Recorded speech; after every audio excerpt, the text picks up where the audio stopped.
अभी कुछ समय पहले की ही बात है। एक शादी चर्चा का विषय बनी हुई थी कि उसमें एक पति ने अपनी पत्नी की शादी उसके प्रेमी से करवा दी। ये एक सराहनीय कदम था। लोगों ने इसकी जमकर तारीफें की थी। लोगों ने कहा कि ऐसा पति होना तो किस्मत वालों की बात है, ऐसा जज़्बा होना आम बात नहीं है। लोगों ने इस पर भर-भर कर अपनी राय दी थी और ये इतनी चर्चा का विषय बन गया था कि हर जगह पर इसी शादी की चर्चा हो रही थी।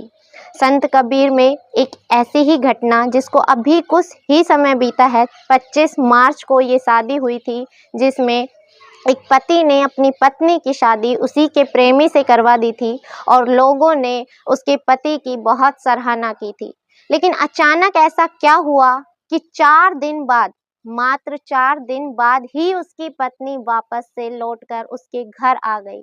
आखिर ऐसा क्या हुआ इन 4 दिनों के अंदर कि सब कुछ प्यार, मोहब्बत और यहाँ तक कि दी हुई कुर्बानी सब कुछ खत्म हो गया। नमस्कार, मैं ज्योति गौड़ और आज की सच्ची घटना है संत कबीर के एक ऐसे परिवार की जिसमें एक पति जिसका नाम बबलू होता है और उसकी पत्नी, वो उसकी शादी उसके ही प्रेमी विकास से करवा देता है। होता कुछ ऐसा है कि उन दोनों की शादी के बाद उनके 2 बच्चे होते हैं और बबलू कहीं बाहर रहकर कमाने लगता है। बाहर रहकर मजदूरी कर रहा होता है, घर आता है तो उसे पता चलता है उसकी पत्नी का संबंध किसी और के साथ है। उसका पति कहता है कि मुझे बताओ कि तुम मेरे साथ रहना पसंद करोगी या अपने प्रेमी के साथ? तो उसकी पत्नी कहती है कि मैं अपने प्रेमी के साथ ही रहना पसंद करूँगी। इसी पर जो बबलू होता है कोई कलह नहीं करता, किसी विवाद में नहीं पड़ता और घर वालों को और समाज को मना करके उसकी शादी उसी के प्रेमी से, बल्कि कानूनी तौर पर नहीं, पूरे रीति-रिवाज से करवाता है। अच्छे से पंडित बुलाया जाता है, गाँव के लोगों को बुलाया जाता है, मंदिर में बुला कर के गाँव के बड़े बुजुर्गों के सामने उसकी शादी करवा दी जाती है। पूरे रीति-रिवाज से विकास उसकी मांग भरता है, फेरे लेता है और सबके सामने वो अपनी पत्नी को विदा कर देता है। ये सारा कार्य एक पति ने किया था। स्वयं अपनी पत्नी का विवाह कराया अपने ही उसी के प्रेमी के साथ और उस विवाह को कराने के बाद जब बच्चों की ज़िम्मेदारी आई, तो बच्चों की ज़िम्मेदारी उसने स्वयं ने ले ली। लेकिन अचानक से 4 दिन बाद ऐसा क्या हुआ कि पत्नी घर आ गई? ये फिर से चर्चा का विषय बना हुआ है। अब इस पूरी कहानी को समझा जाए, तो बात आती है कि इसमें सिर्फ 3 किरदार थे जिन्हें हम जानते थे। बबलू, बबलू की पत्नी और बबलू की पत्नी का प्रेमी विकास। लेकिन अब यहाँ पर एंट्री होती है एक और शख्स की, जो है विकास की माँ।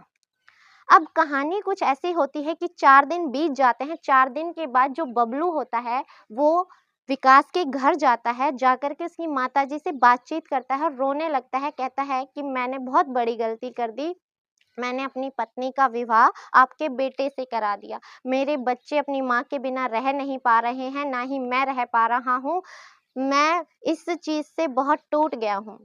अब जो उसकी माँ होती है वो कहती हैं कि ये शादी पहले भी ज़ोर ज़बरदस्ती से हुई थी, हम इसमें साझी नहीं थे, हम भी नहीं कराना चाहते थे, लेकिन इसी के पति ने ज़ोर ज़बरदस्ती से ये शादी कराई थी, तो मैं इसमें बीच में नहीं पड़ना चाहती, किसी का परिवार नहीं तोड़ना चाहती। इसके लिए सही यही रहेगा कि उसकी पत्नी को उसके घर वापस भेज दिया जाए।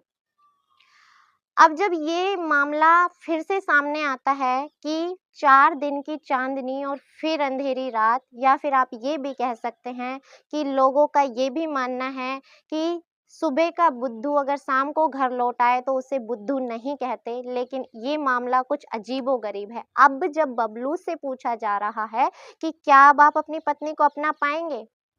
तो वो कहता है कि हाँ, अब मैं अपनी पत्नी की ढाल बनकर खड़ा रहूँगा, कोई उस पर उँगली नहीं उठाएगा, कल को कोई भी इसके ऊपर मुसीबत आती है तो मैं ढाल बनकर रहूँगा। मैं इस पर कोई मुसीबत नहीं आने दूँगा, इसका ध्यान रखूँगा और इसके जो पिछला जो भी इसके साथ वाक़या रहा है, उसका कभी ज़िंदगी में ज़िक्र नहीं करूँगा। ऐसा कहकर के बबलू अपनी पत्नी को अपने घर ले आता है। इसके साथ ही अब बबलू वो गांव छोड़कर कहीं दूर चला गया है अपनी पत्नी और बच्चों के साथ। अब वो वहां पर आराम से रह रहे हैं। तो इस घटनाक्रम को सुनाने का उद्देश्य हमारा यही था कि आपको जागरूक किया जाए, सतर्क किया जाए। इसी के साथ मैं इजाज़त चाहूँगी। मिलते हैं अगली किसी सच्ची घटना के साथ। तब तक के लिए जय हिंद, जय भारत।